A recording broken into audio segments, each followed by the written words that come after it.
Glória a Jesus. Êxodo capítulo 17, versículo 8. Todo mundo achou? Amém? Fala assim, ó. Então veio Amaleque e pelejou contra Israel em Refidim. Com isso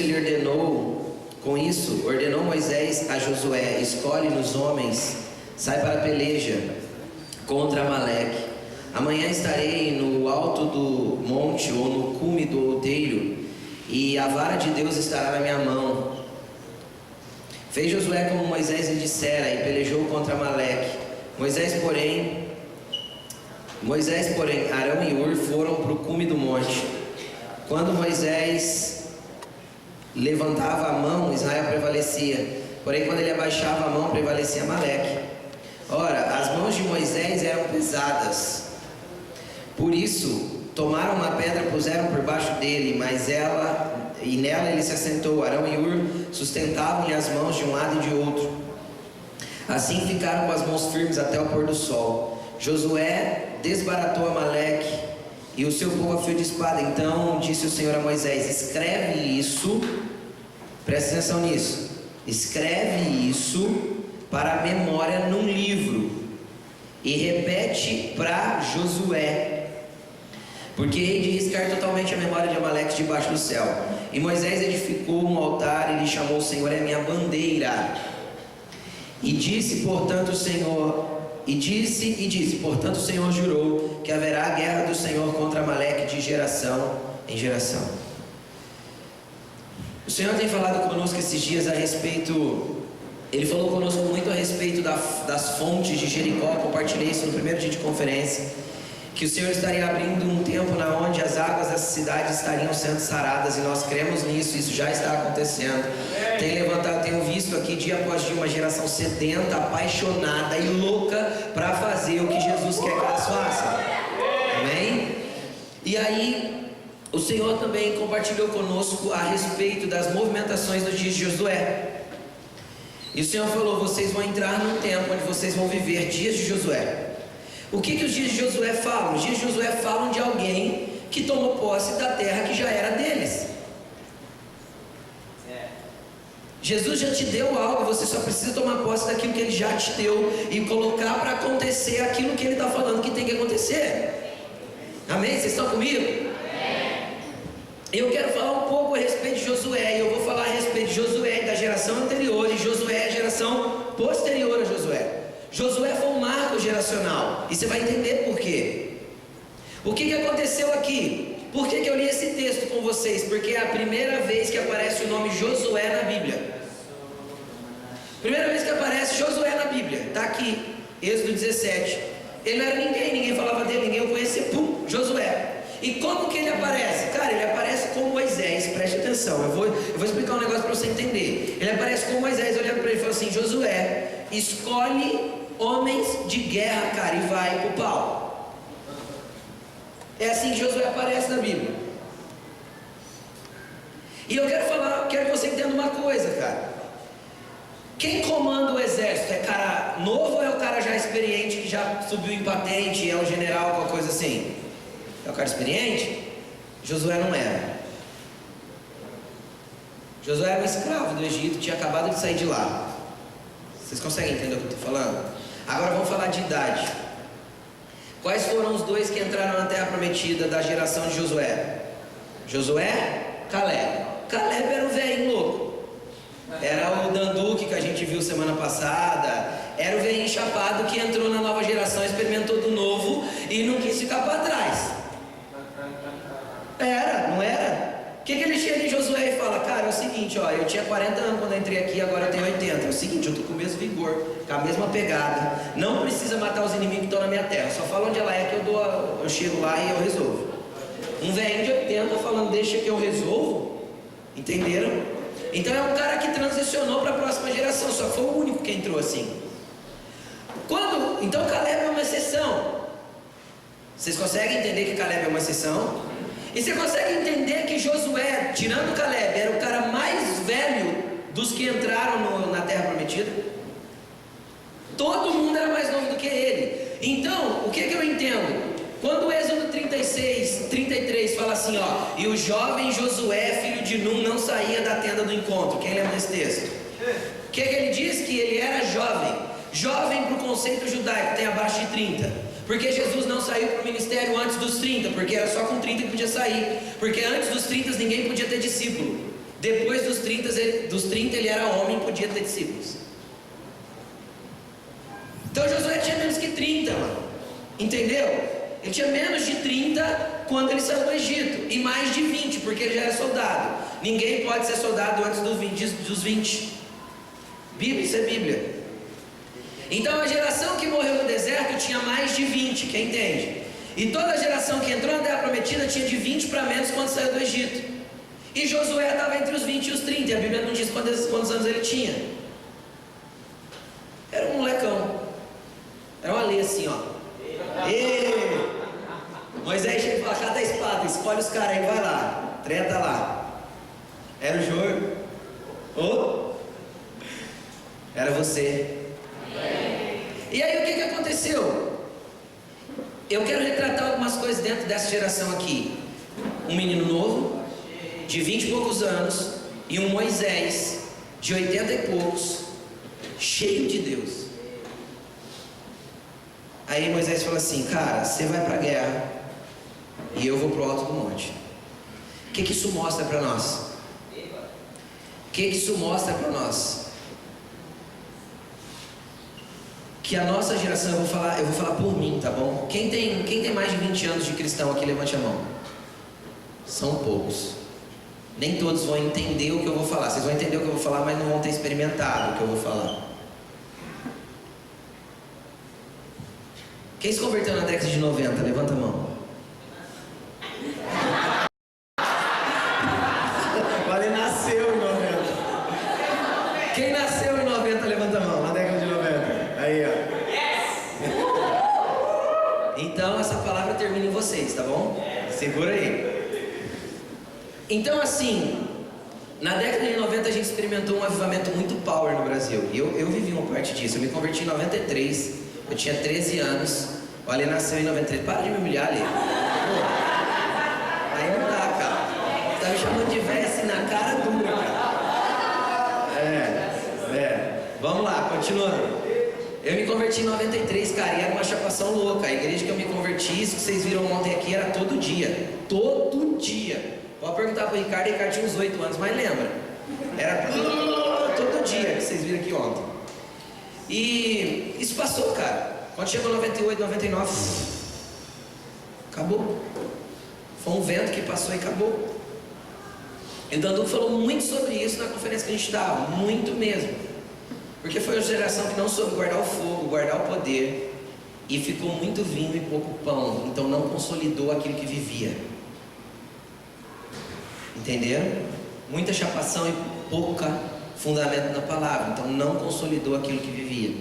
E aí eu quero retratar Moisés dentro dessa geração. O que ele fez, cara? Ele subiu no monte. E o que aconteceu com aquela geração? Alguns homens subiam para o monte, mas eles se destacavam tanto que eles não queriam ninguém em cima do monte mais com eles.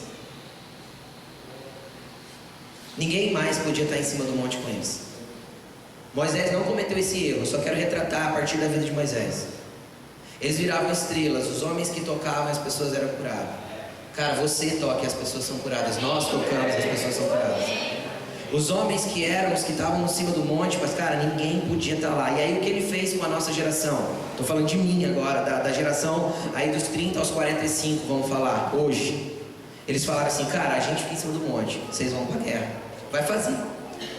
Aí ele fez a nossa geração, cara, entrar num movimento de serviço, que o serviço era tudo o que precisava fazer. Quem não se movia no serviço, quem não ia lá para a guerra, catava a espada e ele ficava de cima do monte, para deixar que minha mão está erguida, pode ir lá. Quem não se movia no serviço, cara, não tinha espaço na igreja. Quem não se movia no serviço, não fosse alguém que fizesse muito, ficava para trás, ficava de lado, não era valorizado, não era valorizado como pessoa, nem pelo que carregava, mas era valorizado e aplaudido pelo que fazia. E aí a gente encheu os púlpitos dos nossos dias com um monte de gente que só sabe fazer e não sabe ter relacionamento, porque não vai para o alto do monte. Aí o cara foi lá, aprendeu a teologia e ele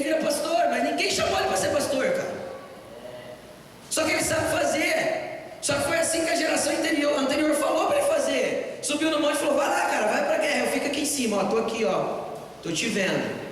E quando você é bom, eu te aplaudo. E quando você não é bom, eu cato você e te detono. Quantas pessoas detonadas pela igreja você conhece porque não responderam à expectativa dos seus líderes? Essa era a geração, cara. Foi desse jeito aí que aconteceu. Agora, qual foi o problema daquela geração? Que ainda está viva. E é muito interessante, falei isso para ele dentro do carro ontem. Deus trouxe o Judá aqui. Ele representa essa geração. E ele é um dos que fizeram o que Moisés fez. Vocês vão entender já. Eu represento a geração do meio, a lei representa a próxima. Vocês estão me entendendo? Amém. E aí o que aconteceu? Aconteceu que, cara, qual foi o problema? O problema é que os caras subiram sozinhos para o monte. Moisés não subiu sozinho. Ele catou Arão e Hur, dois caras mais velhos do que ele. Preste atenção nisso. Falam: cara, vocês sobem comigo no monte? O que isso fala? A Bíblia assim diz que as mãos de Moisés eram pesadas. E eu falei: cara, isso aqui deve estar errado. Eu fui lá no hebraico, está escrito pesadas. Eu falei: deve ser assim, cansaram, se afadigaram. Porque todo mundo pensa assim, o cara ficou assim, né, o dia inteiro, mano. Aí vai cansando. Está escrito ali: as mãos de Moisés no hebraico eram pesadas. Mano, o que a gente vê? Presta atenção, o que a gente vê? A gente vê uma geração de líderes que subiram sozinhos para o alto do monte e eles literalmente pesaram a mão na próxima geração, cara. As mãos deles eram tão pesadas que eles sacrificaram a próxima geração para poder manter o seu estrelato, poder se manter no topo do monte. Por quê? Porque eles não levaram Arão e Hur consigo. Quem que era Arão e Hur? É os caras que tiram o peso da mão de Moisés. E por que eu estou pregando isso hoje? Porque eu não posso cair no erro daqui a alguns anos de fazer o que os homens anteriores a mim fizeram. Vocês estão entendendo? Amém. Amém? Porque todos nós estamos sujeitos aos mesmos erros. Quem que é Arão e Hur, cara? Arão e Hur são pessoas que falam na tua vida e dizem para você assim: cara, você está errado, você está fazendo com as suas mãos o que não deve fazer, tira a mão daí. Você está fazendo o que você não pode fazer, e te dá um tapa na tua mão e você fala: tá bom, entendi. Moisés estava sujeito ali a Arão e Hur, porque ele dependia de Arão e Hur para poder mover as suas mãos do jeito certo. E foi o que a geração anterior, muitos, não estou generalizando, muitos dessa geração da década de 90 que viveu esse avivamento não teve. Porque eles não queriam estar aliançados com ninguém, andar com ninguém, ter pai nenhum e nem estar sujeito a ninguém falar só sobre a sua própria vida. Arão e Hur eram mais velhos que Moisés. E na hora que a mão de Moisés pesa, eles seguram a mão e falam: não vai pesar a mão não, porque o povo está vencendo lá embaixo. Seguraram e deram equilíbrio para Moisés. E detalhe, puseram a rocha debaixo de Moisés. O que isso fala? Centralidade em Cristo. Não adianta querer fugir e andar com as próprias pernas. Ô Moisés, põe a rocha aqui. Deu um rasteirinho, Moisés, você senta aí, cara. Tu vai sentar, é sobre a rocha. Porque é a rocha que tem que te mover e não o que você quer, o que as suas pernas querem. E a sua mão não vai pesar sobre o povo.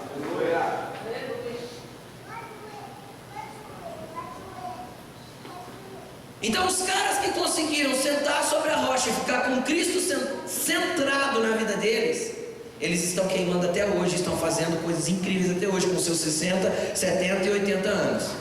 Mas os caras que tiraram a rocha de baixo, andaram com as suas próprias pernas e pesaram a mão, cara, esses sumiram. E você pode contabilizar um grande número dos que sumiram. Porque Jesus não divide a sua glória com ninguém.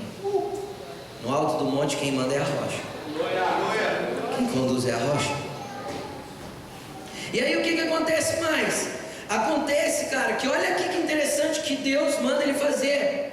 Cara, Josué ganhou a treta lá embaixo, porque ele estava sustentado com gente apoiando e dando ativação e liberação para a próxima geração. O que acontece? Termina a parada toda, Deus fala assim para ele: cara, escreve isso num livro. registra. Quando você descer, você relata isso para Josué. Passa para a próxima geração o que aconteceu. Passa para a próxima geração a movimentação que está havendo. Deixa escrito o que Deus fez nessa geração, porque a próxima tem que saber. Conta isso para Josué. Deus só mandou ele escrever porque Josué tinha que saber. Está escrito aqui. E aí o que acontece? Acontece que a hora que Josué fica sabendo, ele levanta um altar para o Senhor e chama aí o altar de o Senhor é a minha. Para que serve uma bandeira? Uma bandeira serve para marcar um território, para pôr uma estaca. Quando em 1969 Armstrong pisa na Lua, qual foi a primeira coisa que ele fez na Lua? Fincou uma bandeira dos Estados Unidos. Não foi? A bandeira significa, cara, esse ambiente já é ganho. Esse ambiente já é nosso. Ele levanta um altar e fala, cara, a próxima geração será ativada. A próxima geração vai ser incrível. Está feito. E aí? Aí ele liberou e ativou Josué. Aí a próxima aparição de Josué na Bíblia. Espera aí que de cabeça, gente, é muita coisa para minha cabeça. Não, deixa eu posso me ajudar aqui. A próxima aparição de Josué na Bíblia é em Êxodo 24:13, diz assim: Moisés subiu para o alto do monte. Pode abrir? Pode abrir. Eu vou abrir, vou ler certinho para vocês. Aí eu ia explicar só, mas vocês estão abrindo a Bíblia, vocês são fora. Quer saber, né? Quer saber, a geração que tipo não engole qualquer coisa. Vai lá, tá certo, vocês estão certos. Vai aí, vocês estão parecendo evangélicos, gente. Vamos lá. Êxodo 24:13. Moisés partiu com Josué, seu auxiliar, e subiu para o monte de Deus. É só isso que eu queria ler. Próxima aparição. Vocês queriam ver? Tá aí. Próxima aparição de Josué. O que acontece? Mano, Moisés está indo para o alto do monte, cara. Você sabe o que aconteceu lá em cima? Deus apareceu para ele, ele foi inserido dentro da rocha. Jesus abriu a rocha, enfiou ele dentro, fez um negócio todo louco. Quem estava com ele? Quem estava com Moisés, cara? Ou seja, a partir do momento que essa geração foi ativada, não adianta deixar eles só no serviço mais. É hora de inserir eles no alto do monte e fazer eles conhecerem a glória. Vocês vão fazer, mas aquilo que Jesus falou para fazer, cara. Porque você foi pro alto do monte e ouviu o que você tem que fazer. Entendeu de Deus. E se ele falar para você não fazer nada, você vai ficar sentadinho. Mas no alto do monte. Ele subiu com Moisés, cara. A minha Bíblia não me descreve, mas a Bíblia diz que ele desceu com Moisés. Quantos dias Josué jejuou junto com Moisés? 40, velho. Porque ele desce junto com a treta do bezerro, lembra o bezerro de ouro? Ele é o primeiro que ouve o ruído, nós vamos falar sobre isso já. Ele fala para Moisés, ó, tem barulho de guerra no arraial. Então ele subiu com Moisés e desceu com Moisés. A minha Bíblia não diz, mas pode ser que ele jejuou os 40 dias junto, cara. E ele viu a parada toda. Eu vejo a nuvem e entro nela. Ele entrou, velho. Entendeu? E aí o que acontece? Acontece que Moisés, como um pai ativador, um pai geracional, começa a dar destino para Josué desse jeito. Ele não quer que Josué só vá para a guerra. Ele quer que Josué também sobe para o monte. Esse é o erro que muitos líderes cometem. Quer que todo mundo trabalhe para ele, mas não quer inserir ninguém no ambiente de glória. Eu já vi líder ter revelação da palavra. Eu já vi. Não vou te explicar isso agora, porque isso é muito para você. Como que a palavra é muito para alguém? Como assim? Não faz sentido algum. Você não acha que você é muito novo para querer saber o que você está sabendo? Eu já ouvi isso.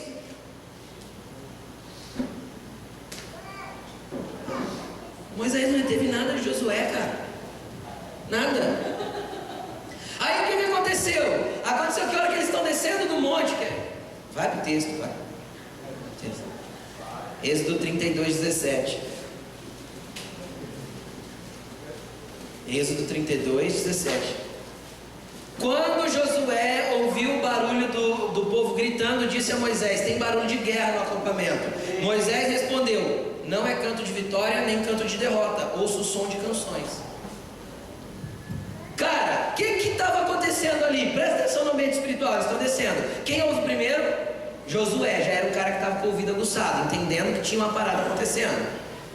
Aí ele fala assim: é som de guerra. E por que ele falou que era som de guerra? Porque até então ele só sabia se movimentar no ambiente do serviço, só fazendo, era só na treta, na espada. Então ele falou: o que está acontecendo? É guerra. Eu creio que ele falou assim: é som de guerra. Já passou a mão na espada e falou: vamos lá. Entendeu? Moisés disse assim: cara, não é barulho nem de, em outra tradução está assim, ó, nem de vencidos nem de vencedores. É barulho de som de festa, mas é som estranho. Nem todo avivamento é avivamento de verdade, você precisa reconhecer isso. Nem todo barulho é barulho de avivamento.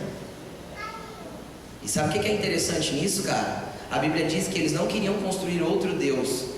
Se você conhece um pouquinho do hebraico, eles disseram assim, ó: construamos Elohim. Elohim é o nosso Deus. Entendeu?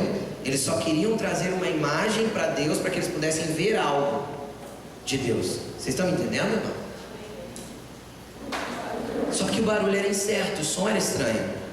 É som de festa, mas não é um avivamento genuíno. É uma festa que não é dedicada a Deus de verdade. Por quê? Porque está baseado num ambiente de emoções e num ambiente onde Deus é construído de uma maneira errada, onde cria-se uma imagem para Deus do que Deus não é. E cara, a igreja evangélica dos nossos dias tem mudado. Vocês são diferentes, tem um monte de gente diferente, mas muita igreja evangélica no nosso dia construiu uma imagem daquilo que Deus não é. E eles vão lá e chapam na frente dessa imagem, achando que é som de festa correto, mas não é festa correta, porque esse avivamento não vem de Deus. Elohim não está ali, é outro Deus. Entenderam? Só que tem nome de Elohim. Entenderam? Mas é um bezerro. E Josué ouve e pensa que tem que ir para a treta, mas Moisés fala: calma, cara, é hora de discernir. Aí vem mais uma coisa que Moisés ensinou para Josué: ter discernimento do que está acontecendo em cada ambiente. Nem tudo é para usar a espada, tem coisa que se discerne espiritualmente. O que Jesus falou para Pedro? Guarda a espada, Pedro, calma, você vive por ela você morre, segura aí. Então nem tudo a gente vai poder entrar. Às vezes a gente vai chegar num lugar, vai cruzar os braços e vai falar assim: tá todo mundo fazendo um barulhão, mas Deus não está aqui. Por que você sabe que Deus não está ali? Porque faz 40 dias que você está em cima do monte com Ele, cara. Você sabe quem Deus é? Você sabe como Ele se manifesta? Você sabe que tipo de barulho que está tendo? Amém? Amém. Continuando. Logo depois, em Êxodo 33, versículo 11, diz: Moisés falava com Deus face a face, como se fala com um amigo, e Josué, filho de Num, não saía da tenda do encontro. Cara, Josué apaixonou. 40 dias no alto do monte, o líder dele leva ele para lá. Uma geração anterior manifesta a glória na frente dele. Ele desce e fica chapadinho. Aí ele já nem queria mais a espada, já mudou. A Bíblia diz que Moisés ia para a tenda e voltava para o arraial, mas o jovem Josué tinha menos de 30 ainda, ó. O jovem Josué, filho de Num, não saía da presença.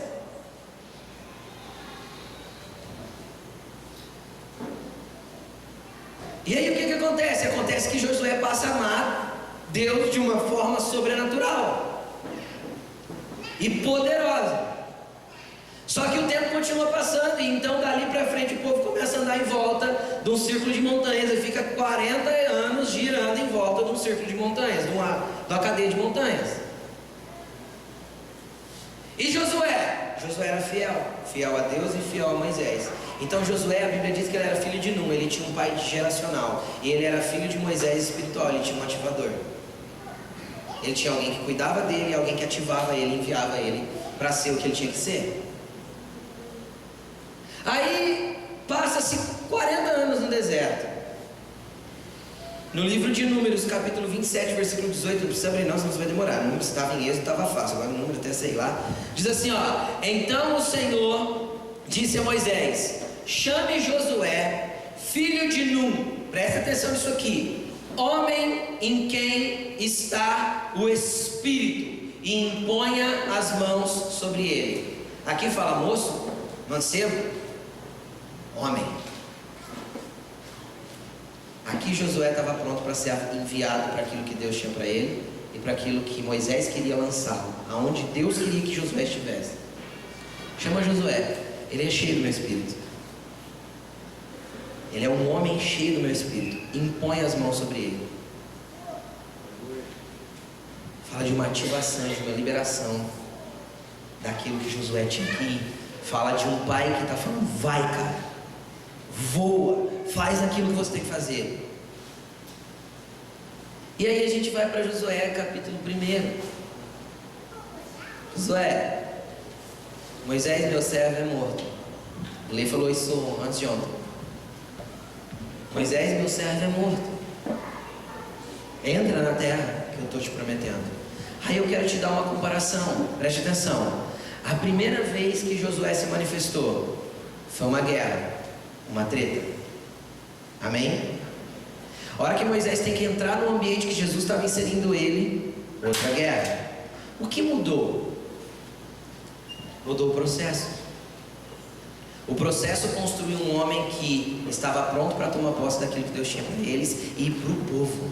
Já era um cara que não se movia mais por causa da sua própria guerra ou por causa daquilo que ele tinha para ele, mas para levar uma nação ao lugar que Deus queria.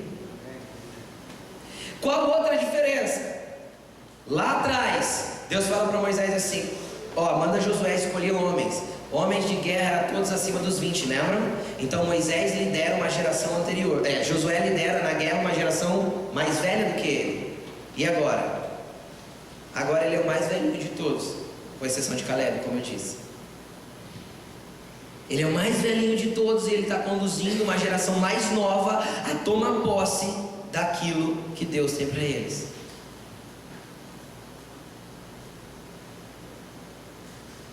No nosso ambiente, hoje são dias de Josué, onde nós vamos tomar posse daquilo que Jesus tem dito que nós vamos ser. Amém. Nós vamos tomar posse desse ambiente. Amém. E aí o que Josué faz? Josué entra. E o interessante é o seguinte: o Senhor disse para mim, esses dias eu estava orando de tudo isso, o Senhor disse para mim assim: sabe como vocês têm que se movimentar na terra que eu dou? Eu falei: Jesus, como? Ele falou assim: como Josué destruiu Jericó. Cara, a guerra mais louca que tem na Bíblia é essa. Cara, imagina você ver uma cidade. Os arqueólogos dizem que o muro de Jericó tem de 7 a 9 metros de espessura. Tinha casas em cima do muro. Raabe morava lá, em cima do muro. Imagina você ver um muro de 9 metros de espessura, cara. E aí Deus fala assim para você: cara, eu vou jogar isso tudo no chão. Aí você fala assim: tá, Senhor, como? Não, você vai andar um dia em volta, 2, 3, 4, 5, 6. No 7º dia você vai dar 7 voltas e o negócio vai cair. Cara, ou você é igual Judá, totalmente louco por Jesus e entende e faz o que ele está falando, entendeu? Totalmente apatinho com ele e obedece. Ou você fala assim: Deus, você está louco? Não é? Deus, você está doido? Pirou? Uma muralha desse tamanho, ficar andando em volta. Cara, existia arco e flecha, mano. Você já imaginou que você podia estar andando em volta e levar uma flechada na cabeça? Para pensar, analisa no natural. E eles fizeram, cara. E onde é que a muralha caiu? O que isso significa? Que a geração que vai entrar e tomar posse daquilo que Deus tem para manifestar nesse tempo, para trazer um conceito de avivamento real, genuíno, onde pão e vinho são servidos como Melquisedeque serviu para Abraão, como Jesus serviu para os 12. Ela vai ter que ouvir Deus se movimentar do jeito que Deus está dizendo que é para se movimentar, mesmo que pareça impossível. Agora, uma geração só vai conseguir fazer isso, cara, se tiver passado pelo processo. Eu aprendo o que é servir, mas eu aprendo o que é ficar 40 dias no alto do monte com alguém que já queima lá em cima. E eu descer do alto do monte e todo eu estou com Jesus, chapando com Ele ali na tenda do encontro, até encontrar o equilíbrio.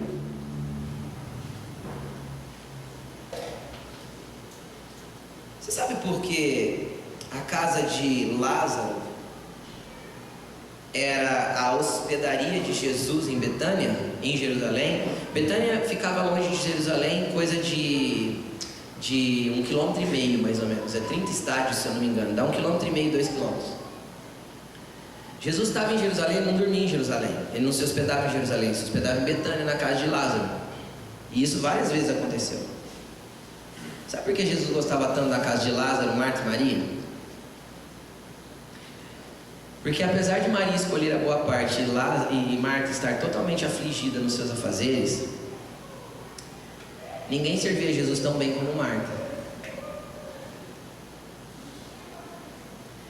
A casa que Jesus ficava era equilibrada. Ela tinha adoradores e tinha pessoas que sabiam servir com excelência. Ela tinha pessoas que estavam na presença. O jovem Josué, filho de Nun, não saía da tenda, mas ela tinha pessoas que saíam da tenda para fazer aquilo que precisa ser feito. Então era a casa favorita de Jesus. Um lugar onde Jesus tem amigos, porque Lázaro era amigo dele, ele diz isso. Chegam nele e falam: Lázaro, seu amigo está morto.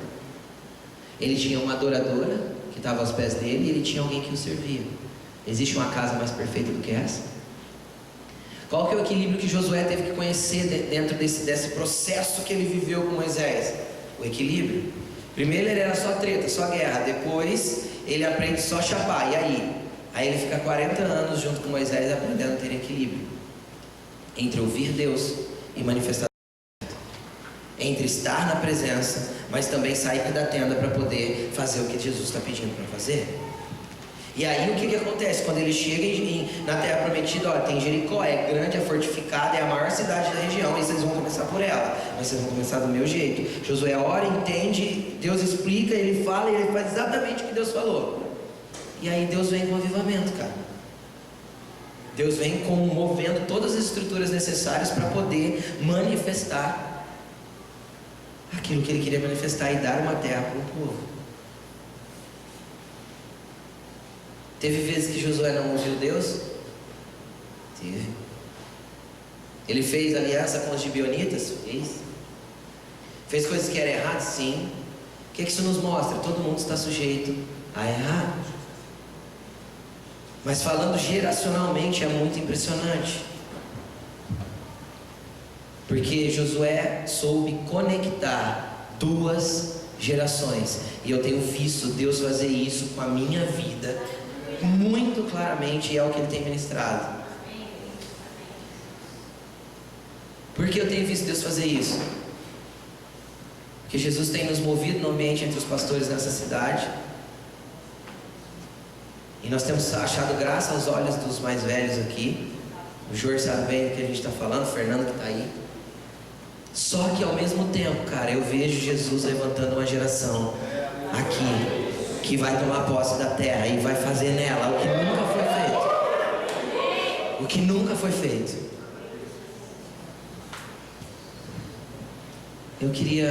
Jesus pediu para eu fazer isso ontem. E eu não tinha nem certeza se o Judá estaria aqui, nem certeza se o Ali estaria aqui, porque os dois falaram: cara, eu vou ver se dá para ir. Foi ou não foi, Judá? Mas Jesus falou assim para mim: você vai fazer um ato profético com o Judá, com você e com a Ali lá. Eu sabia que você estaria aqui, Judá. Jesus já tinha me dito. Eu queria pedir para você subir aqui. E eu não sei cadê o Ale, mas queria pedir para ele subir aqui. Queria pedir para você ficar de pé, cara. E pedir para pro Jor. Sobe aqui, Jor. Vem tanger com a gente, cara. Vem liberar o que você está carregando, o que Jesus está te dando, cara. Eita.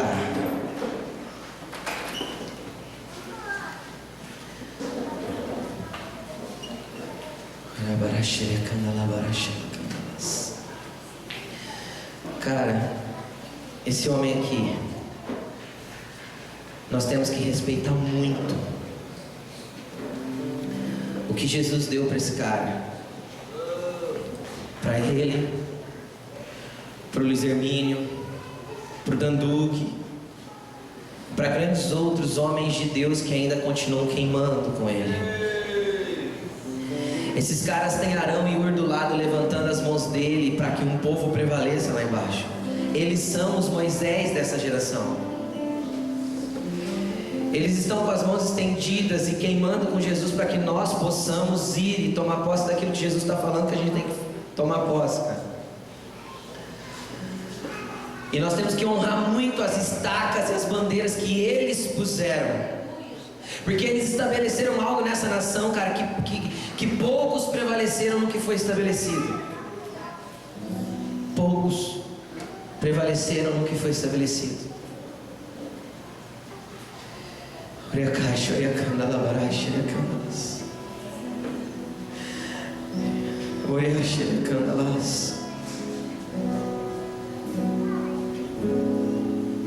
Vem cá desse lado de cá, meu. Vem cá. É só pra gente representar algo aqui. Cara, e a gente também tem que honrar o que Deus está fazendo com esses caras aqui, ó. Eu entendo e tenho certeza do que eu vou falar. Cara, a geração do Alê e dos meninos que tem aí 18, 19, 20, dele, de Vitor e de tantos outros que estão surgindo, cara, nada vai se comparar ao que esses caras aqui estão fazendo. Por quê? Porque esses caras aqui estão liberando eles para fazer. E o que eu sou aqui nesse meio, que a minha geração é nesse meio? Alguém que tem que entender que é uma transição do que Deus está fazendo sobre a terra, cara. Alguém que tem que ser apenas uma ponte de transição para que Deus faça o que está fazendo, cara. Para que Deus possa completar aquilo que Ele tem para fazer nesse tempo. Cara, esses caras aqui andaram para que eu pudesse correr, para que esses caras aqui pudessem voar. É assim que Jesus vai fazer, cara. É assim que Jesus está fazendo nesse tempo.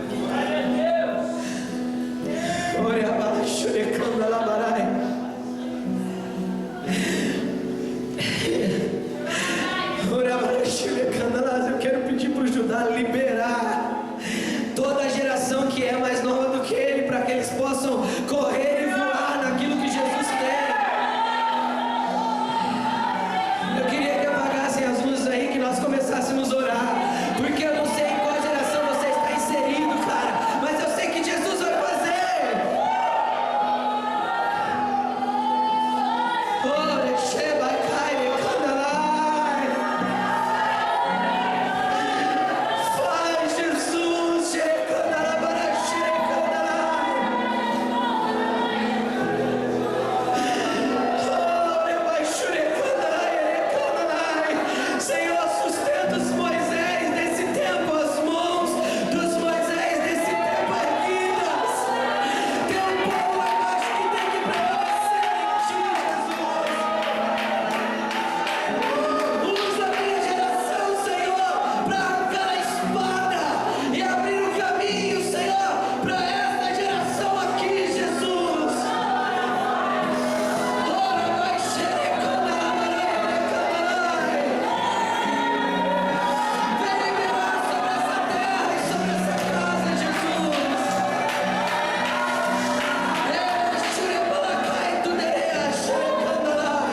queria chamar aqui todos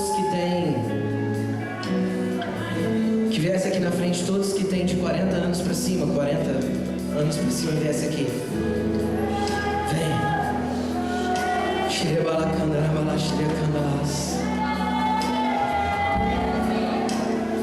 O Senhor vai liberar um fogo para vocês, para que vocês voltem a queimar como nunca queimaram. Vem.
Vocês são uma geração de sustento, de alicerce, de fundamento.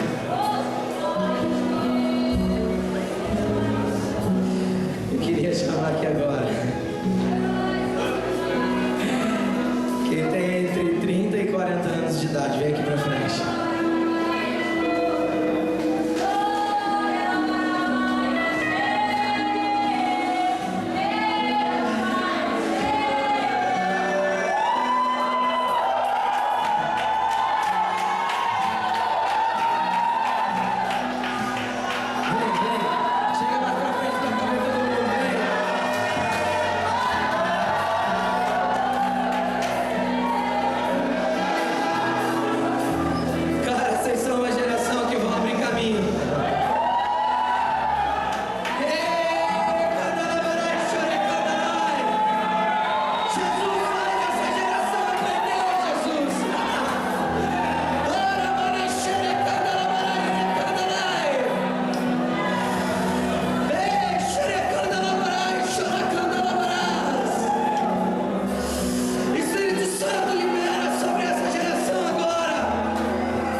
Sabe qual que é a dificuldade da geração de vocês, cara? Transicionar. Por que a dificuldade de transicionar? Porque nós vivemos num ambiente religioso durante muito tempo. Num ambiente onde a mão dos nossos líderes eram pesadas, cara, machucavam a gente. E ninguém ajudou eles a sustentarem as mãos porque eles não deixaram. Então você carrega algumas feridas, você carrega algumas marcas da igreja, você carrega algumas coisas que te doeram. Cara, mas todo mundo que vai pra guerra carrega alguma marca. Ninguém sai de lá sem algumas cicatrizes. Só que a sua mente precisa mudar e entender que você está transicionando para levar um povo para o lugar que Deus prometeu. E é você que Deus quer usar. Então é hora de você parar de olhar para os seus próprias dores, para as suas próprias cicatrizes e olhar para trás e ver que tem uma galera sedenta atrás de você falando assim: cara, eu quero ser igual a esses caras aí, porque eu tenho que ir com eles para um novo lugar. Eu tenho que ir com eles para um novo lugar. Eu queria que vocês que estão aqui na frente abrissem, fosse um pouco para lá e um pouco para lá, na parede, assim, ó. Agora você que tem de 30 para menos, fica aqui no meio, ó. Chega todo mundo aí, a galera na beirada, para que eles venham aqui para o meio.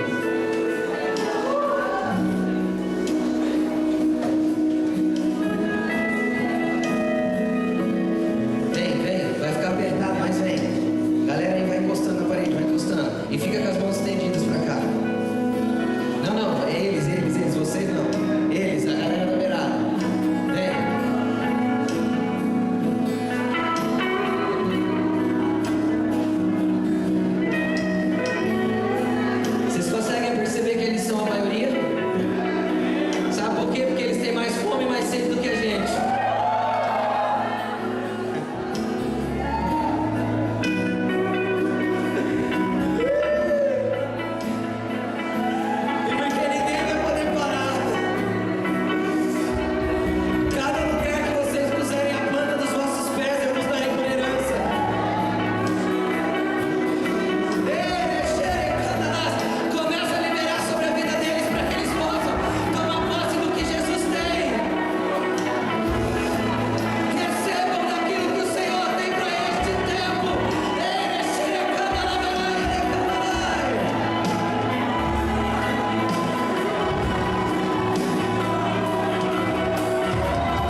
voz. Eu estava mostrando agora há pouco ali para o Alessandro, hoje cedo, quando eu meditava, porque o Salmo 19, fique do jeito que você está, só absorvendo. Ele diz que a lei do Senhor é perfeita e restaura a alma. Quanto amo a tua lei, ela é minha meditação todo dia.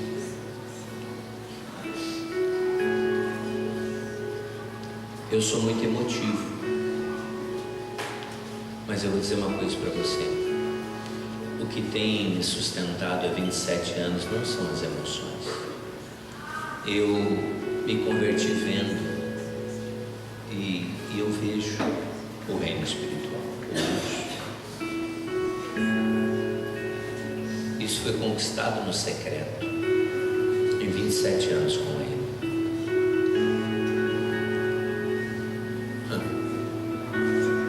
Paulo disse que era um apóstolo e um pai espiritual e geracional e não denominacional. Ele disse: meus filhinhos, minha coroa e minha alegria. Nossa coroa e nossa alegria são vocês, essa nova geração. Nós não queremos mais nada. Nós vimos Ele e nós vemos Ele. Moisés, ele descobriu isso.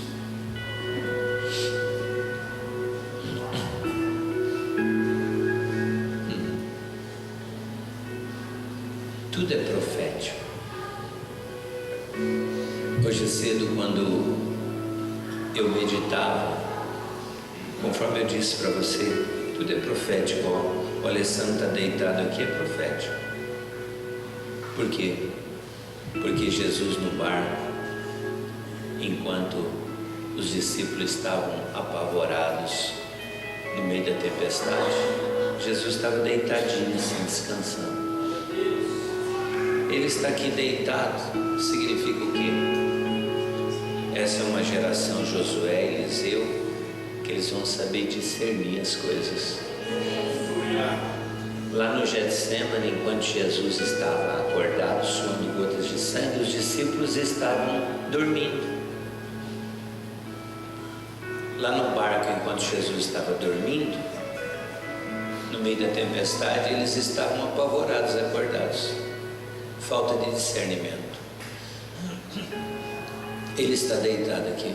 A Bíblia diz: nós que cremos entramos no descanso. Significa que essa nova geração vai ter discernimento espiritual.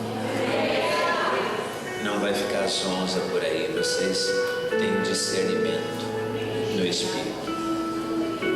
A Bíblia diz que a lei do Senhor, no Salmo 19:7, é perfeita e restaura a alma. Nesses 27 anos, apesar de ver no reino espiritual,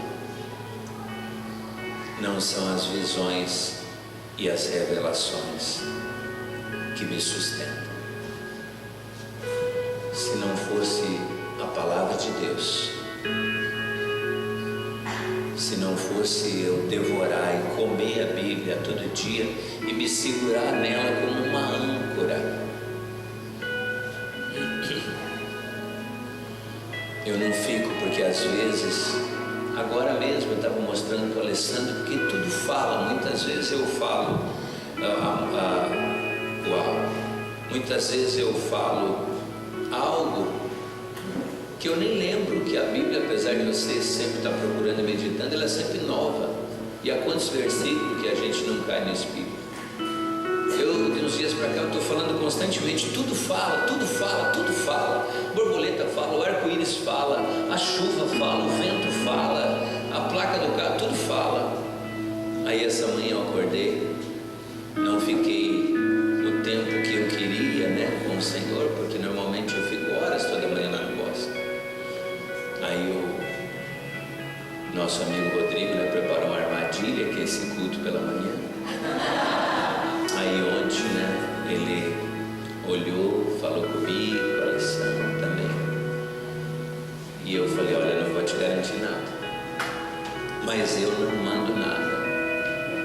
O Senhor é meu pastor e nada me faltará. Às vezes eu posso dizer, não vou, não. Isso fica para o Brasil por aí. Às vezes eu posso estar na hora, então, aí você ri, dá uma risadinha na minha cara e fala assim: Ele é Senhor. Eu só fala isso para mim.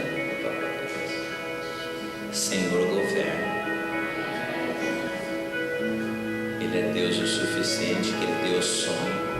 Tem pessoas aqui que estão tristes, desesperadas, e elas estão se batendo na água como o Titanic, como se fosse afundar no meio disso tudo. Ei, aprenda a descansar, a boiar. Ele está no controle. Deixa Ele governar. Ele governa tudo.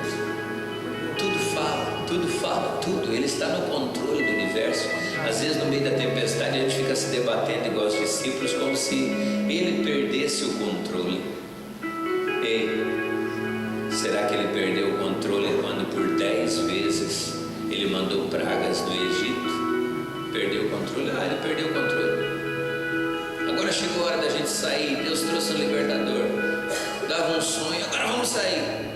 Endureceu o coração do faraó de novo. Ele amoleceu e endureceu 9 vezes até a 10ª. Tudo Ele tem um propósito que a nossa mente não entende. Não adianta tentar entender com o intelecto, com a mente. O maior problema de Jesus com os discípulos era o quê? Era a alma com o espírito. Deu alimenta essa multidão. Peraí, vamos analisar aqui, vamos olhar, fazer os cálculos. Mesmo que tivesse um baú de dinheiro, como que a gente ia fazer uma padaria no deserto? Olha para a pessoa do teu lado e fala assim: essa alma é violenta, né? Ela quer estar no controle, ela quer governar.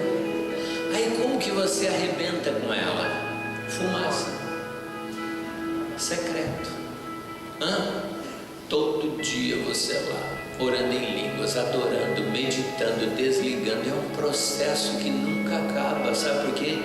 Porque a carne nunca se converte e a alma sempre quer entender. Você não tem que entender, você tem que se render. Não é entender, é se render. Ó Josué descobriu. Não, eu quero é a presença, é Ele. Aí agora chega um momento decisivo dele. A cidade fortificada, rigorosamente fechada, Jericó. Ele faz o quê? Ele vai lá para onde? Para a presença, chapar. Chega lá, está chapando na sala do trono, dá 7 voltas em volta de Jericó e grita: a alma é fria. Tá doida, velho? Da onde que veio isso? Ei, sabe de onde veio isso? Do trono. E só homens e mulheres do trono conseguem nesse tempo voar com asas como de águia. Então vocês estão no lugar certo, na hora certa. O que eu vou fazer nessa manhã que Deus colocou no meu coração? Vocês são privilegiados. Vocês deram o seu melhor, a primícia. Qual foi a minha direção? Nessa manhã, tudo fala. Diga comigo, tudo fala. Olha só, eu vou ler de novo aqui para vocês. Fica o meu segredinho dessa manhã. Apenas esse, foi uma novidade, um pãozinho que eu fico doido, ó.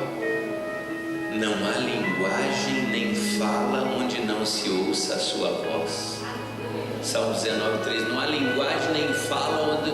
Tudo fala, é o que eu tenho dito, tudo fala. Ó, não há linguagem nem fala onde não se ouça a sua voz. Nessa manhã aqui o que vai acontecer? Uma impartição. Está acontecendo uma impartição. Está aqui uma ponte. Está aí uma ponte. E o que aconteceu? Houve uma impartição. E o que vai acontecer com vocês também? Uma impartição. Ele disse o que? Ele falou assim: uau, Ele falou que o Alessandro precisa me acompanhar, né? E você também. Nós vamos descer, eles vão ficar pertinho, né? Eles vão ficar pertinho. O Alessandro precisa usar a nova arma que foi liberada, que é as espadas de Wolverine. E, rapaz, esses caras só copiam. E vão lá arrancar nossa grana. Cara, eu vejo, eles só copiam. Só copiam. Wolverine, rapaz, você sair comigo e se ele abrir tua visão, eu tô assim, de repente entra rasgando e tira tudo por dentro assim. É uma coisa doida. Aí hoje na mãozinha direita tá aqui, ó, as espadinhas de Wolverine. Então nós vamos sair. O Espírito de Deus disse: faça uma impartição. Impartição não é repartir, é impartir. Impartição, vamos ficar assim um pouquinho para a gente dar sossego um para o outro, né? Duas gerações que um dá alívio para o outro, ó, né? A gente pode ficar assim os dois pelo Senhor, a gente pode, mas se a gente apoiar um no outro gostoso assim, a gente se deixar, ó, nem as costas dele cansam, nem a minha, né? Tem hora que eu canso, e eu sei que tem hora que ele cansa, porque o nível espiritual não dá. Esse pessoal tipo o Júnior que está aí, acostumado com boi na fazenda, acostumado com o ritmo, pular 4, 5 da manhã, torar as fazendas, ir para todo lado, ir avião e caminhonete, alguma coisa, aí sai comigo, aí ele sai, é bom para sair ele até as meninas.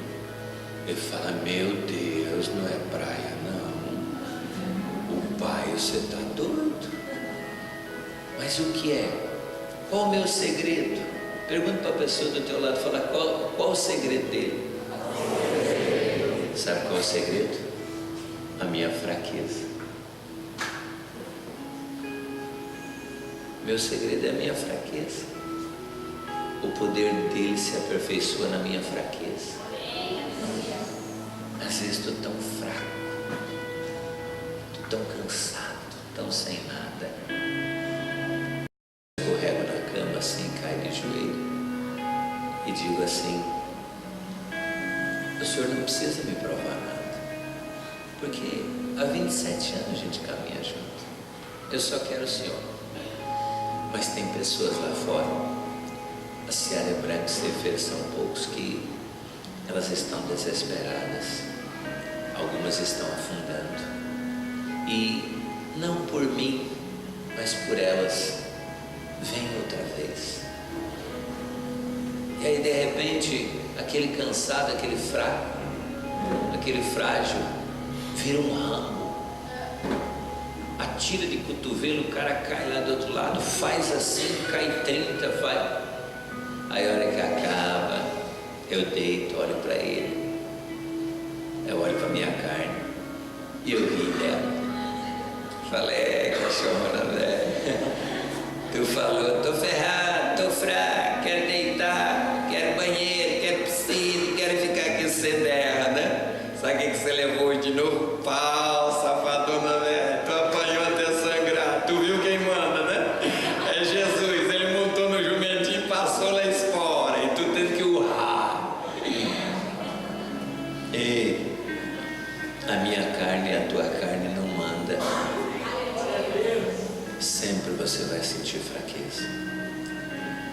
Muitas vezes vai vir o medo, mas a questão é não deixar ele te dominar. Baseado, sabe no quê? Baseado na palavra. Ah, mas vai parar de doer um dia? Vai parar de doer um dia? Nunca. Nunca para. Você é um homem íntimo, ouve a Deus alguma coisa, não para. Esses dias agora eu estava parado em frente à Caixa Econômica, Tinha acabado de chegar de Londrina, tempestade, batalha. É para ministrar 1 hora, 3, 4, 5, todo mundo tentando me tirar. Não, você é anormal, você tem que se cuidar, você querendo queimar, morrer no altar. Aí parei na caixa. Eu já tinha que 1 da manhã embarcar de novo em Dourados para viajar o dia inteiro. Fui chegar lá em Campo dos Goitacazes 4h30 da tarde. Depois ministrei lá e depois saí aí. O João Paulo lá de Brasília me chamou na lanchonete. Você está aqui, Judá e tal. Fui ministrar até 2h30 aí depois na lanchonete para outra turma. Mas antes de sair encontrei um casal no banco. Eles parou. Queria te pedir perdão, né? Virei. Falei, o que foi? Não, quando você foi para Maringá, que eu sou pastor local também. Quando você foi para Maringá, daí ficou outro pastor e eu saí e fui para outro ministério. Aí você voltou e nem procurou nós. E eu estava muito chateado e magoado contigo, você não procurou. Anos depois, estava lá, guardadinho, porque eu não procurei. Então, você pode morrer todos os dias da tua vida. Você sempre vai decepcionar alguém. Sempre. Quantos conflitos eu vejo na mente de vocês aqui nessa manhã? Conflitos que eu, Alessandro, que nós passamos. Conflitos assim, meu Deus, como eu quero amar todo mundo, morrer por alguém, como eu quero fazer uma revolução do amor, como eu quero. Dali um pouquinho, magoou alguém. Está chateado com alguém. Alguém está chateado com você. Você, meu Deus, mas tudo que eu mais quero é amar, é dar minha vida. Como que eu consegui magoar alguém? Como que eu consegui chatear alguém? Aí você se culpa. Eu vou dizer uma coisa para você aqui: nunca acaba. Nunca acaba. 55 anos, 27 anos depois com Cristo, morrendo a cada dia, nunca acaba. Nunca. Aí você vai num lugar, 1000 são curados, 700 batidos no Espírito Santo. Na outra semana você magoou alguém.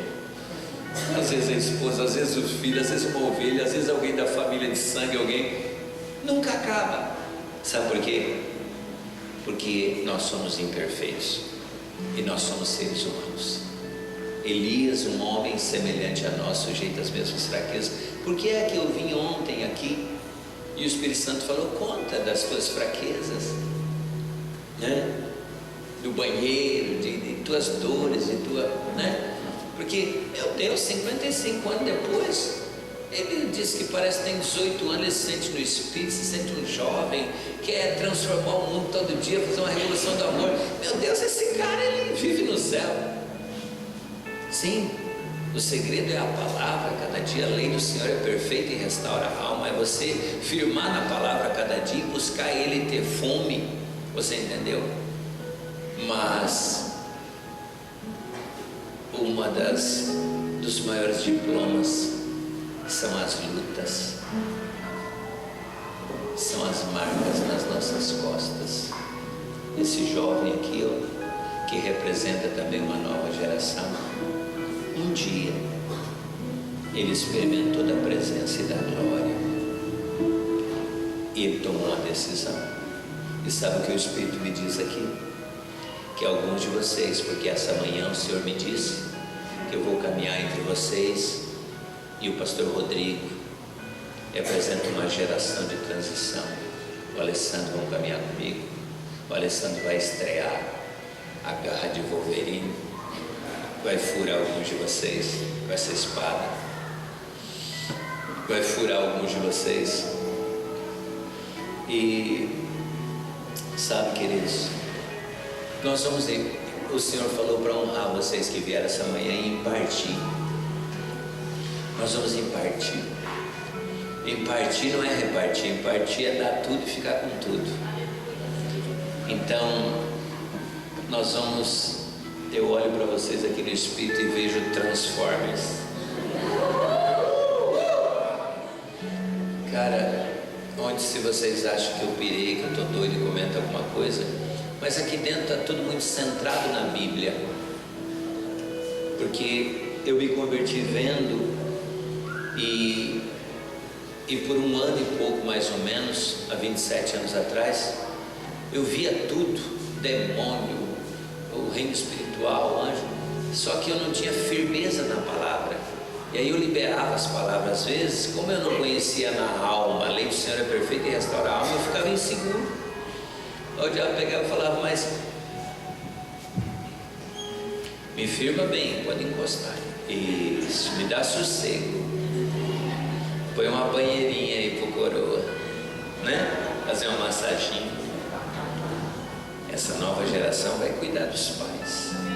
O Senhor falou, honra teu pai e tua mãe para que vá bem por longos dias na face da terra, né? Então veja só, o que eu estava falando agora há pouco, antes dessa última parte? Centrado na palavra, entendeu? Aí o que aconteceu? Meu Deus, olha aqui, sabe, são filhos que vão ajudar os pais, que os pais esquecem também, né? Então veja, eu via tudo e ainda vejo, mas Deus por um tempinho Ele cessou de mostrar. Por quê? Para que eu entrasse na palavra, na palavra, na palavra.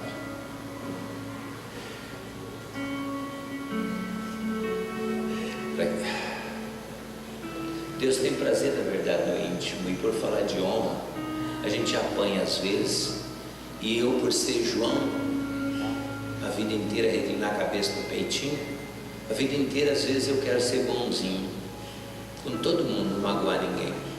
Mas de um tempo para cá ele tem falado que é tempo de João Batista, e João Batista às vezes vai machucar muita gente, vai perder o pescoço. Então eu tenho que falar a verdade mesmo, que as pessoas olhem e se impressionam com você. Sabe o que me ajudou naquela época? Eu vendo, Jesus vendo e não conseguia entender ninguém. Naquela época, 27 anos, o que me fez amar a Bíblia e me dar segurança e firmar na palavra foram os livros do Kenneth Hagin. Eu às vezes não falo os meus segredos profundos para não criar resistência, porque tem alguns que pegam algumas verdades de alguns autores, não tem intimidade no Espírito, na palavra, e pegam uma parte, tranca e fecha o coração com aquilo. De repente eu abri o livro dele, o nome de Jesus, eu vi Jesus, falava outro que viu, eu vi o reino espiritual, outro que viu igual eu, e testificava. Só que sabe o que ele fazia? Pegava e tirava eu do céu e trazia para a Bíblia, tudo com fundamento bíblico, tudo, fé, Bíblia, Bíblia, Bíblia. E eu passei a me apaixonar pela palavra de Deus. E se fosse impartir hoje, além da intimidade com o Espírito Santo, que começou com o livro Bom Dia Espírito Santo, do Benny Hinn na época, eu não sei o tempo, a distância de cada um, que foi, não foi, mas a gratidão, não importa, não remover os marcos antigos. Alguns segredinhos, palavra, nome de Jesus, Kenneth Hagin, me fez amar a palavra de Deus, voltar para a palavra. Espírito Santo, esse bate-papo, intimidade, 26 anos atrás, Bom Dia Espírito Santo, Benny Hinn. Louvor que liberta, está lá na internet à disposição, Merlin Carothers, Louvor que liberta, uma revolução na minha vida. De vez em quando murmurava, dava uma martelada no dedo e prestava na porta, olha o céu, lá e ficava bravo, murmurava. Louvor que liberta, dá graças a Deus em tudo. Dá uma marretada no dedo, aleluia, glória a Deus, à vontade, né? Falar, filho da mãe, né? Aprendi a dar graças a Deus em tudo, foi uma revolução também, um marco na minha vida. Oração em outras línguas, David Robertson, 26 anos atrás em Campo Grande, Luiz Hermínio, Subirá, essa geração tudo. Tão de idade, tão uma série de fatores, estão aqui, estão não sei o que lá, não sei a vida de cada um, alguma coisa, mas são fundamentos que na época consolidaram e que hoje, 27 anos depois, eu estou aqui honrando publicamente e dizendo que são pais espirituais que realmente trouxeram um legado para as nossas vidas. Não é assim? Essa nova geração, Luiz Hermínio, Djalma Toledo, Luciano Subirá, Tom de Jesus, né? Júdice de Oliveira, Azaf Borba, entendeu? Uma nova geração. Ei, todo mundo aprendeu de alguém. Ah, mas eu cresci porque eu me fiz. Vamos começar. Quem foi que deu o leitinho para você? Mamãe. Quem foi que te ensinou a estudar? Os professores. Não adianta. A gente precisa um do outro. Solitário se levanta com a verdadeira sabedoria. Meu Deus, como eu preciso, ó. Que gostoso esse descanso, ó. Com a coluna firme aqui do meu lado, trazendo descanso, né?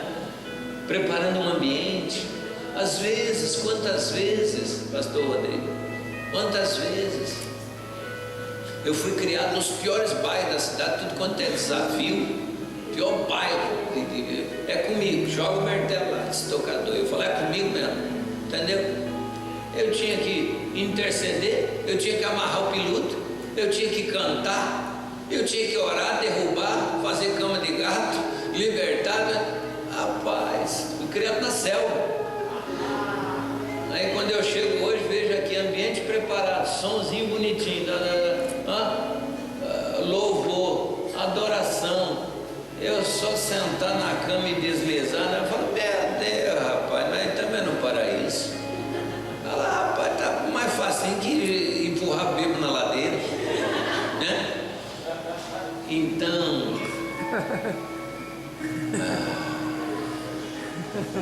nós vamos impartir. E esse jovem que está aqui, que foi ousado para deitar no colinho de papai, ele vai descer junto comigo, o Rodrigo e o Alessandro, e eles vão ficar pertinho de mim, e eles vão ver em ação alguma das armas que, se Steven Spielberg visse pelo menos uns 10%, um só filme dele ia ser o maior sucesso de bilheteria de todos os tempos. Porque tudo isso que acontece por aí, Teia, Wolverine, isso aí tudo o diabo só copiou. Isso aí não é novidade não. Isso aí, cara, é uma loucura. Por isso eu digo para vocês, não tem aventura maior, chapação maior. A maioria de nós, na nossa alma, queremos ser um herói. A maioria de nós. Mas você sabia que na realidade é bíblico? Super-herói só tem um, que é o Espírito Santo dentro de cada um de nós. Agora, herói, olha no Salmo, se eu não me engano, 89. Esses dias eu ministrei lá, na hora ele me dá, eu já piro, nem lembro o endereço mais depois. Quem entende mais de Bíblia aí, vê lá, ó, procura, vai trabalhar. Quer tudo prontinho, vai achar. Eu só sei que está lá. Eu falo muita coisa às vezes que eu nem sei que está na Bíblia, igual isso aí, o que tudo fala, ó, acabou de mostrar, Salmo 19:3. Ó, ele diz assim: achei um herói, Davi, o meu ungido, e ele vai libertar muitos. Agora me traga para hoje. Ele disse que ia restaurar o tabernáculo, o quê? Caído de Davi. Diz que é a geração Davi, que somos nós, cheio de falhas, mas com o coração quebrantado e tudo que quer a presença.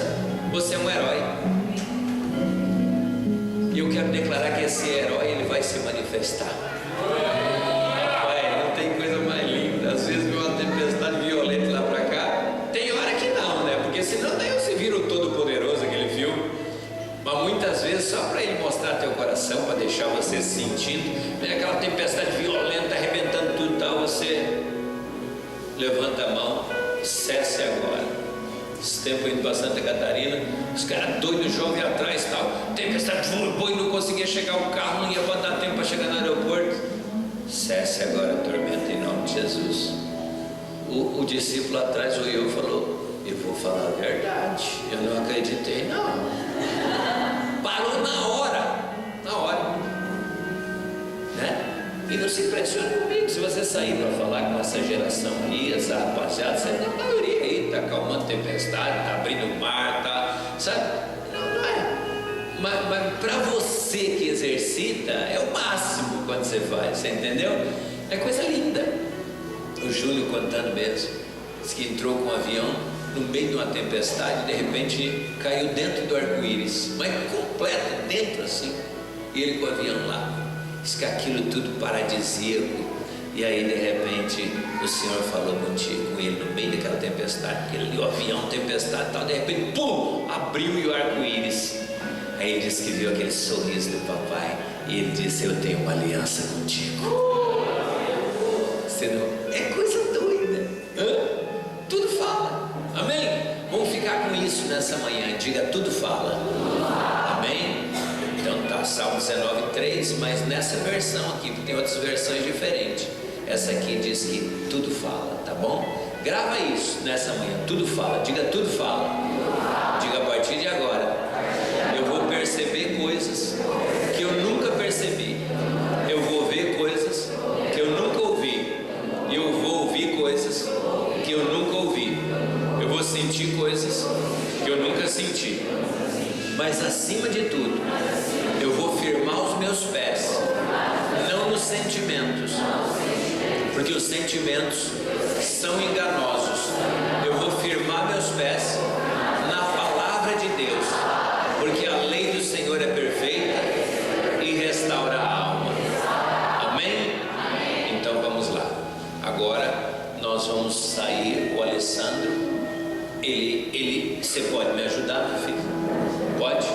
Essa velha geração, ela não vai mandar os jovens, ela vai pedir, porque ela respeita e honra. Você pode me ajudar, meu filho? E não dá vontade de fazer um chaveirinho, 1000 cópias? Cada um de nós fica com uma caixinha assim, ó. Vendemos a senha para missões. Missão é abençoada. Eu fico com o meu, você com o teu. Uma caixinha, ele dentro assim, com esse jeitinho dele. Eu aperto a cabecinha, a tampinha sai e ele para fora.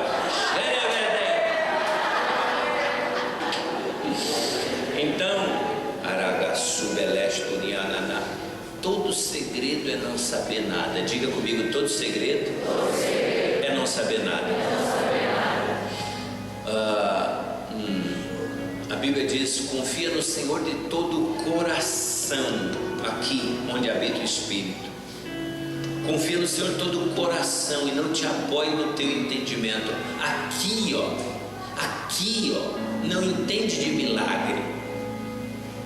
Aqui não entende de milagre. É por isso, escute isso, o segredo. É por isso que você precisa.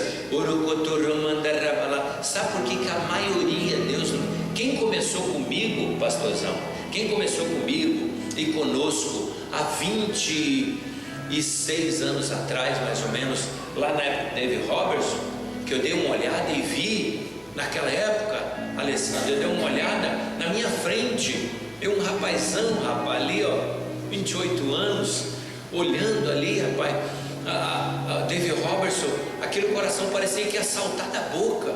Um ano de convertido, aquela multidão em Campo Grande. A Cleide, eu lembro até agora, nossa linda mocidade tinha sofrido um acidente, o braço não levantava, ela na minha frente, e o David Robertson, novão lá na frente, falando o segredo da oração em outras línguas. Batalhe pela tua fé, lá em Judas, né? Edificando a fé santíssima, orando no Espírito Santo. E ele aqui, aquilo vinha assim, parecia que aquele coração ia sair pela boca. De repente a Cleide na frente, a nossa linda mocidade, o braço no acidente não levantava, e eu olhando assim, e aquele coração, e ele vindo andando, de repente o braço dela na minha frente, sem nada, só dele vinha aproximando, pum, instantaneamente curado. Você novinho, punhado de milagre para todo quanto é lado. Ai meu Deus, novo convertido, doido, meu Deus do céu, é isso que eu quero para a minha vida, é isso que eu quero da minha vida. Você chupa tudo, é esponja, qual o segredo, qual o ensinamento? Aí ele deu a chave mestra de oração em outras línguas, dizendo que ele orava no início 8 horas em línguas por dia. Eu falei: acabou, é isso que eu quero para a minha vida, é isso que eu quero da minha vida. Eu quero ver o povo curado, eu quero ver liberto, eu quero ver a coisa acontecendo. Meu Deus do céu, o que aconteceu? Agora era a prática, agora é o esforço. Você falou de Josué, o que ele disse? 3 vezes quando houve a transição, e aqui está havendo uma transição nessa manhã. 3 vezes Josué 1, ele disse o que? Esforça-te. É esforço. O reino dos céus é tomado por esforço. E Judá Betel, então você me diga agora, você acorda pela manhã e você fala, Holy Espírito, como aconteceu na época do Benihim, e que depois eu entrei no livro que me ajudou demais, ter essa amizade com o Espírito Santo, mas por outro lado me provocou um conflito. Eu não entendia a realidade dele, e aí eu ficava em crise, porque eu falava, bom dia Espírito Santo, porque ele falava a realidade dele, que todo mundo, por causa da religião dele, pressionou ele e ele ficou perseguido. Os irmãos, o pai, todo mundo rejeitou e ele só ficava no quarto. Então o único que ele tinha, o Espírito Santo, mais nada. Aí ele falava, bom dia Espírito Santo, oh, good morning Holy Spirit. E ele falava, e ele vinha, enchia, eu falei, é comigo. Bom dia Espírito Santo. Nada. Eu falava, quem sabe falando inglês, né? Good morning Holy Spirit. Nada. Bom dia Espírito Santo. Good morning muchacho. Nada. Entrava em umas crises. O que ele tem que eu não tenho? Só que a realidade dele, a única coisa que ele tinha era o Espírito Santo. Se o Espírito Santo não viesse para fortalecer, ele estava morto. Agora eu não. Meu pai, minha mãe, o pessoal, meus irmãos, amigos, eu tinha um ambiente totalmente favorável. Então cada experiência é uma experiência. Você não pode transmitir, pegar a experiência do outro e entrar em crise. Você entendeu? Mas eu fiquei 8 horas em línguas por dia, depois dessa garganta seca, goela, esforço, batalha. Depois de 3 meses começou primeiro de tudo. Luciano Subirá também fala a mesma coisa. Primeiro de tudo, vai começar a pintar a revelação na palavra, que é a base de tudo. A lei do Senhor é perfeita e restaura a alma. É a base de tudo, é a palavra. Você se firmar na palavra. Aí depois veio interpretação em línguas, aí veio diversidade em línguas, aí veio palavra de conhecimento, aí veio palavra de sabedoria, aí veio discernimento de espírito, aí veio visão, aí pronto. Aí as ferramentas do Papai do Céu.